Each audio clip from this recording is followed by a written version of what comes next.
చూస్తున్న వాళ్ళందరూ ఇంకా ఈ క్వశ్చన్ అడగట్లేదు ఏంటి అని చాలా మంది ఎదురు చూస్తూ ఉండొచ్చు. That is the train sequence of this film. So Srinu Vaitla గారు అంటేనే టక్కున తెలుగు ఆడియన్స్ అందరికీ గుర్తొచ్చేది వెంకీ సినిమాలో ట్రైన్ ఎపిసోడ్. సో ఖచ్చితంగా అందరి అంచనాలు దానికి మించి ఉన్నాయన్నమాట. సో శ్రీను వైట్ల గారు మళ్ళీ ఒక ట్రైన్ ఎపిసోడ్, అది కూడా మీరు ఏకంగా శ్రీను వైట్ల ఎక్స్ప్రెస్ అని రాసుకోవడం కూడా దానికి ఇంకా అంచనాలు పెంచేసింది. ఎలా ఉండబోతోంది అసలు? డెఫినెట్ గా వెంకీ అనే దాని గురించి ఇప్పటికీ అది కంటిన్యూగా వస్తూనే ఉంటుంది. అది చాలా ఫ్రీ ఫ్లోలో ఆర్గానిక్ గా అలా ఉంటుంది. ఇది ఈ ట్రైన్ ఎపిసోడ్ దాంతో కంపేర్ చేస్తారనే విషయం నాకు బాగా తెలుసు.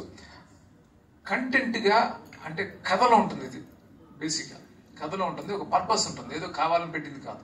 చాలా ఆర్గానిక్ గా అంటే చాలా లాజికల్ గా ఉంటుంది, హిలేరియస్ గా ఉంటుంది. ఇది కూడా అంటే కంపారిజన్ దానికి దీనికి చేయడం అది టోటల్ డిఫరెంట్, ఇది ఇంకో వేరే స్టైల్లో ఉంటుంది.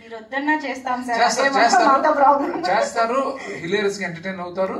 అంటే మన ఎప్పుడైతే ఒక కల్ట్ అయిందో దానికంటే మించి ఎప్పుడు మాట్లాడకూడదు. అది అలా మాట్లాడకుండా దీన్ని చూస్తే మీరు ఇది హిలేరియస్ గా ఎంజాయ్ చేస్తారు.